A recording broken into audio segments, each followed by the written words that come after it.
2 দিন ভিডিও তৈরি করবেন, আর বাকি 5 দিন ওই ভিডিওগুলো আপলোড করতে থাকবেন, বসে বসে এডিট করে আপলোড করতে থাকবেন। সেটা কিভাবে করবেন এবং প্রতি সপ্তাহে প্রতিদিন কিভাবে পেজে ভিডিও আপলোড করবেন, আর কিভাবে ভিডিও তৈরি করলে কাজটা সহজ হয়ে যায় সেটা নিয়ে কথা বলবো। যারা একদম নতুন ওনাদের জন্য আমার কন্টেন্ট, যারা অভিজ্ঞ যারা পারেন ওনাদের জন্য আসলে কিছু বলার নেই। আমি নিজেও খুব ক্ষুদ্র মানুষ, আমি প্রতিনিয়ত শিখছি। কিন্তু দেখা যায় যে অনেকে যখন নতুন নতুন কন্টেন্ট ক্রিয়েট করতে শুরু করেন তখন প্রথম 1 মাস 1.5 মাস ভিডিও আপলোড করতে ভালো লাগে, পরে নয় একটা প্যারা হয়ে যায় যে কখন ভিডিও তৈরি করব, কোন টপিকে করব, কিভাবে করব, অনেক হ্যাসেল হয়ে যায়। সেক্ষেত্রে তারা কি করতে পারেন, সপ্তাহে মাত্র 2 দিন ভিডিও তৈরি করবেন। যে 2 দিন আপনার মনে হয় যেন আপনার বাসায় কাজকর্ম একটু কম থাকে, আপনি সময় বেশি পান, মানসিকভাবে রিলিফ থাকেন। আসলে মানসিক প্রশান্তিটা যে কোনো কাজের স্পিড বাড়িয়ে দেয়। আপনি মানসিকভাবে যে 2 দিন একটু স্টেবল থাকবেন, কোনো ধরনের বাহিরে প্যারা থাকবে না, বাচ্চাদের স্কুল বন্ধ থাকবে, ওই 2টা দিন আপনি একটু বেশি করে ভিডিও তৈরি করে রাখবেন। চেষ্টা করবেন ভিডিও 4 মিনিটের মধ্যে দেওয়ার জন্য, মানে 3 মিনিটের উপরে, 4 মিনিটের উপরে যাওয়ার চেষ্টা করিয়েন না, তাহলে ভিডিও তৈরি করা, ভয়েস দেওয়া, এডিট করা সবকিছু একটা প্যারাদায়ক। চেষ্টা করবেন ভিডিওটা 3 মিনিটের মধ্যে রাখতে, অথবা মানে 3 মিনিটের থেকে অল্প বেশি কম, 4 মিনিটের উপরে যাবেন না।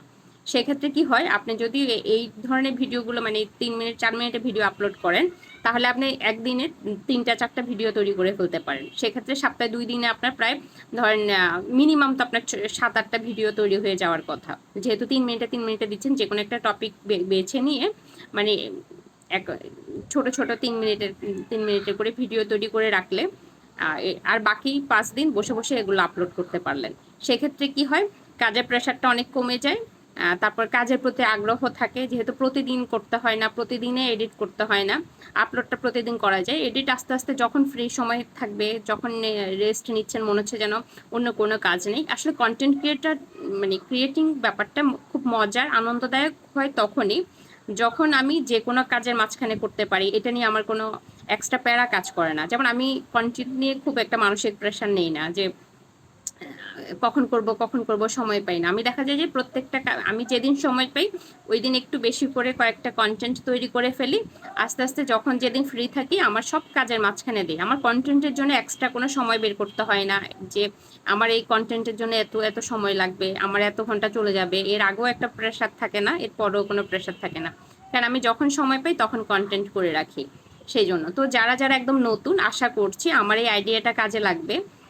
আপনাদের কাজটা অনেক সহজ হয়ে যাবে, কাজের প্রতি আগ্রহ থাকবে। আর কোনো কাজের প্রতি যদি আগ্রহ একবার কমে যায়, বিরক্তিটা চলে আসে, ওই কাজটা যত মন দিয়ে করতে যান পরে কিন্তু কাজটাতে আর মনোযোগ আসে না। সেই জন্য কাজের আগ্রহটা ধরে রাখতে হয় আগে আমাদেরকে।